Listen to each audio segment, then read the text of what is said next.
Hello friends, आज हम जानेंगे ये जो लूसेंट की बुक है ये कहाँ पे हमें धोखा देती है। वैसे कौन नहीं जानता होगा इस बुक के बारे में, क्योंकि नॉर्थ इंडिया में बहुत ही ज़्यादा फेमस है। तो आइए जानते हैं कि ये बुक हमें कहाँ पे धोखा देती है और कौन कौन सी कमियाँ हैं इस बुक में। तो इस बुक की जो डीमेरिट्स हैं उसे मैंने 4 मेन कैटेगरीज में क्लासीफाई किया है। पहला है कंटेंट की प्रॉब्लम, दूसरा है शॉर्टकट्स, तीसरा है याद करना मुश्किल और चौथा है मैप। तो आइए डिस्कस करते हैं एक एक करके इन 4 पॉइंट्स को। तो इसमें सबसे पहले देखते हैं कंटेंट। तो कंटेंट्स में सबसे पहले आर्ट एंड कल्चर का जो सिलेबस है ये कहाँ पे दिया हुआ है और किस तरीके से दिया हुआ है।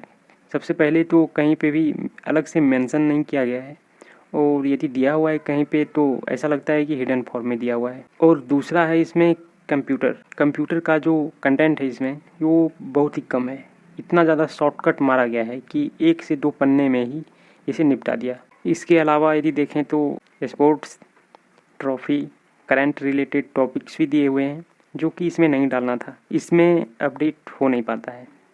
अगला पॉइंट है शॉर्टकट। तो ऑलमोस्ट जितने भी टॉपिक्स हैं इस बुक में सबको ही शॉर्टकट में निपटा दिया है। कौन से टॉपिक्स इंपॉर्टेंट है कौन नहीं है कुछ मतलब नहीं, one size fit for all वाली जो अप्रोच है उसे अप्लाई कर दिया गया है। हालांकि जितने भी लोअर ग्रेड वाले एग्ज़ाम्स हैं उसमें तो ये ठीक है, काम चल जाएगा। और तीसरा पॉइंट है कि याद करना डिफ़िकल्ट है। जैसे मान लिया जाए यदि ओनली फैक्ट्स ही फैक्ट्स दिया हुआ है कहीं पे, तो ऐसे में यदि आप इस बुक से 10 लाइन भी पढ़ते हैं तो हो सकता है कि 10 से ज़्यादा फैक्ट्स आपको मिल जाए जिसको कि याद रखना ज़रूरी होगा। तो ऐसे में यदि आप 2 से 3 पेज भी पढ़ते हैं तो समझिए कि कितना ज़्यादा फैक्ट्स हो जाएगा जिसे याद रखना बेहद ज़रूरी हो। इसलिए इसके कुछ ही पेज को पढ़ते पढ़ते कुछ लोग बोर हो जाते हैं। तो ऐसे में याद जल्दी होता नहीं है, और जो याद भी होता है वो बहुत ही जल्दी भूल जाते हैं। वैसे तो याद करने के लिए अलग अलग तरीके अपनाते ही हैं लोग, जैसे ट्रिक्स बनाना, ऑडियो बनाना। पर कितना बनाएंगे आप? ऐसा यदि बनाने लग गए आप तो एक ही पेज में तो 10 से 15 ट्रिक्स बन जाएंगे। तो ऐसे में मुझे लगता है कि ये तरीका भी बहुत ज़्यादा इफ़ेक्टिव नहीं होने वाला है। और पॉइंट नंबर 4 है मैप्स और डायग्राम की भारी कमी, जिससे कि पढ़ने में इंटरेस्ट नहीं आता है, स्पेशली यदि आप जब ज्योग्राफी पढ़ रहे होते हैं।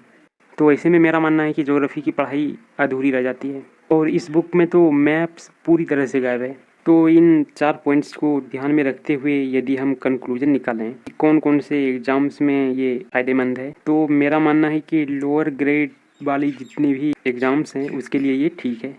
यहाँ से आप काफ़ी हद तक सिलेबस कवर कर सकते हैं, including railway SSC exams, state police exams में पूरा हेल्प ले सकते हैं आप। अब कौन से एस्पायरेंट्स को इस बुक पे डिपेंड नहीं होना चाहिए। स्टेट पीसीएस एस्पायरेंट, दरोगा एस्पायरेंट, इस तरह के जो एग्ज़ाम्स हैं उसमें आप कम ही फ़ायदा ले पाएंगे इससे। ये था मेरा ओपिनियन इस बुक के बारे में, और इस बुक के बारे में आप क्या सोचते हैं, क्या राय है आपकी, वो आप इस कमेंट बॉक्स में डाल सकते हैं।